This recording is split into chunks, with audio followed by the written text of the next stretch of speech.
Good morning, dear students. How are you all? I hope you all are good and safe at home.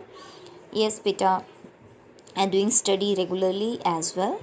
So, yesterday we have completed about the revenue expenditure and capital expenditure. So, today we are going to start our next topic from this chapter. Today we will complete this chapter and tomorrow we will start our unit 5th and chapter 11. So let's proceed for today.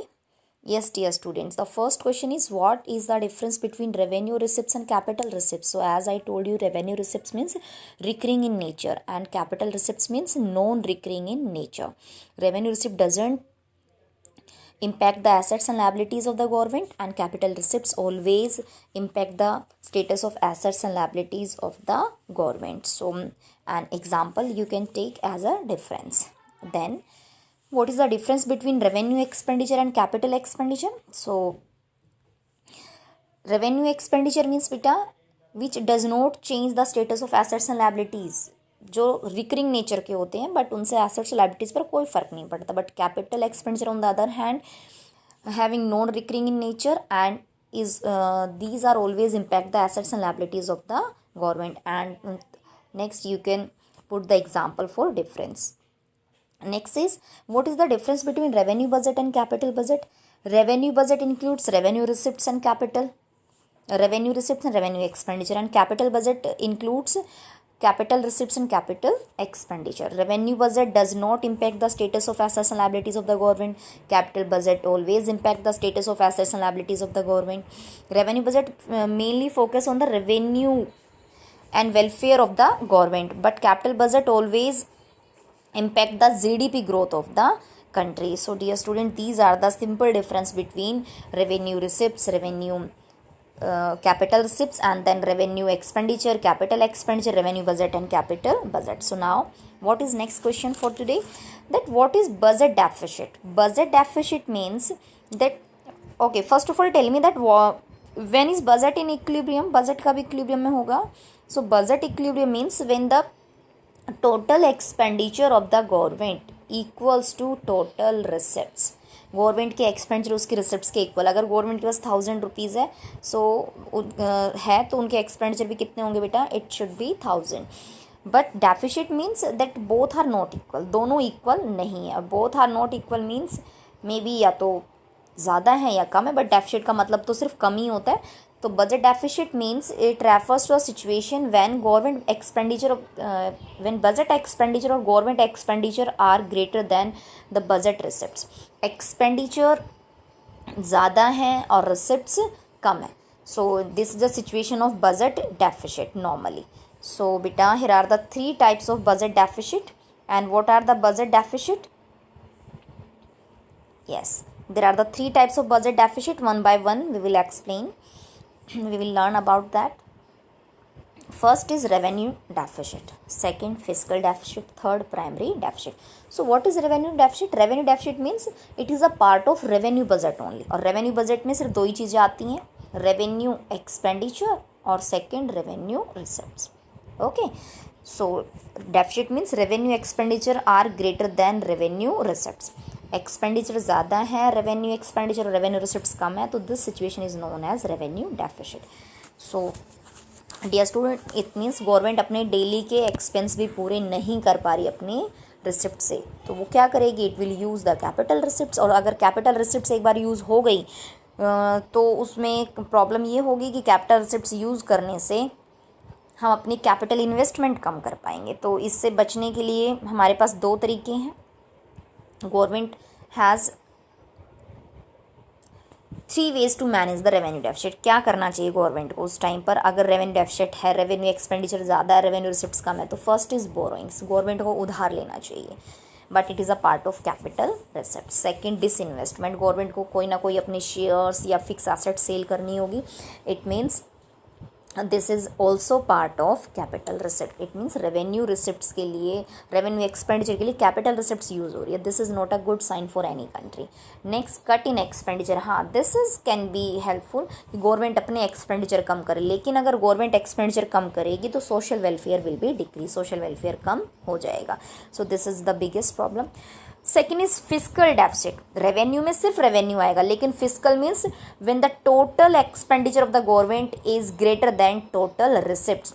Total expenditure means revenue expenditure plus capital expenditure. Okay, and total receipts means revenue receipts plus capital receipts. Okay, तो total means आपके पास ये होगा, total revenue receipts आपकी जब भी कम है total expenditure से, तो that is fiscal deficit. Okay dear students, so how to manage fiscal deficit. Fiscal deficit को मैनेज करने का एक ही सिंपल है, ओनली बोरोइंग्स. ओके, तो इससे कंट्री में क्या क्या इम्प्लीकेशंस दिखेंगी. It means inflationary spiral. Inflationary spiral means that the prices of goods and services will increase. National डेप्ट, अगर गवर्नमेंट बोरोइंग्स करेंगी तो इससे कंट्री के ऊपर कर्ज बढ़ेगा और ये फ्यूचर जनरेशन के लिए बहुत ही एक रॉन्ग सिंबल होगा. Yes, vicious circle of high physical deficit, low GDP. अब पैसा ही नहीं है तो इन्वेस्टमेंट कम होगी, इन्वेस्टमेंट कम है तो जीडीपी भी कम होगा. क्राउडिंग आउट, अब गवर्नमेंट को पैसे की ज़रूरत है, government will take up all the money for the necessary work. तो प्राइवेट इंडिविजुअल्स के लिए पैसा बचेगा ही नहीं, प्राइवेट इन्वेस्टर के लिए. दैट इज़ क्राउडिंग आउट, पैसों की कमी, drought of money, drought of investment for private sector. Erosion of government credibility, जब भी कोई गवर्नमेंट बहुत ज़्यादा बोरिंग्स करती है from rest of the world, from world bank, तो उसकी जो गुडविल है वो इंटरनेशनल मार्केट में लो हो जाती है. तो बेटा दीज आर द इम्प्लीकेशंस. इस तरीके की कंडीशन आ सकती है अगर फिजिकल डेफिसिट ज़्यादा टाइम तक रहता है. Third is primary deficit. Primary deficit is very easy. Primary deficit we can calculate by subtracting interest payment from physical deficit. अगर फिजिकल डेफिसिट आपको पता है और उसमें से आप इंटरेस्ट पेमेंट माइनस कर दें तो आपके पास प्राइमरी डेफिसिट आ सकता है. And the implications for primary deficit same as fiscal deficit. So what we have studies budget deficit when government expenditure are greater than government receipts. Government के खर्चे ज़्यादा, इनकम कम है, दैट इज बजट डेफिसिट. और उसके तीन part है, revenue, physical and primary. Revenue means revenue expenditure greater then revenue receipt. Revenue expenditure ज़्यादा है रेवेन्यू रिसिप्ट से, तब तो सिर्फ रेवेन्यू की बात करें तो रेवेन्यू डेफिसिट होगा. Physical means total expenditure greater than total receipt. Government के टोटल एक्सपेंडिचर ज़्यादा है टोटल रिसिप्ट से. Total means capital plus revenue, तो फिजिकल डेफिसिट होगा. और primary deficit means physical deficit minus interest payment, that is primary deficit. So dear student, and the next and last topic is balance and unbalanced budget. Balanced budget means simply we all know balance means when total expenditure of the government equals to total receipts. अगर government के expenditure receipts equal है that is the balance, उससे तो कोई problem नहीं हो सकती. But what about the unbalance. अगर अनबैलेंस का मतलब क्या होगा, unbalance means that both are not equal, दोनों इक्वल नहीं है. तो या तो हमारे रिसिप्ट्स ग्रेटर हैं एक्सपेंडिचर से गवर्नमेंट के, या रिसिप्ट जो है वो कम है एक्सपेंडिचर से. तो two condition can be here. So unbalance means surplus or maybe deficit. So first is surplus. Surplus means when government receipts are greater than government expenditure. This condition is very important condition, but लगता नहीं है किसी country में इस तरह की condition होती है. mainly in like India where the resources are always be deficit. तो surplus budget में गवर्नमेंट के पास रिसिप्ट ज़्यादा और एक्सपेंडिचर कम है, दैट इज सरप्लस बजट. तो ये तब हो सकता है जब गवर्नमेंट अपनी रिसिप्ट्स को खर्च ही ना करे पब्लिक के लिए, पब्लिक एक्सपेंस के लिए. And next is deficit budget. It means government expenditure are greater than government receipts. जब दोनों इक्वल है दैट इज तो balance budget. When both are equal that is the balance budget. But both are not equal, तो there will be two condition. May be receipts greater than expenditure. If receipts are greater than expenditure then the condition will be surplus budget.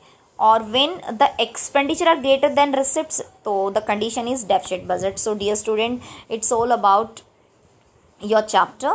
So we have completed all the points. So do your work very neat and clean way in your notebook, dear students. And beta, if you are facing any doubt, so you can call me without hesitation. Don't hesitate to ask your doubts. Okay, so stay blessed, stay safe, stay at home.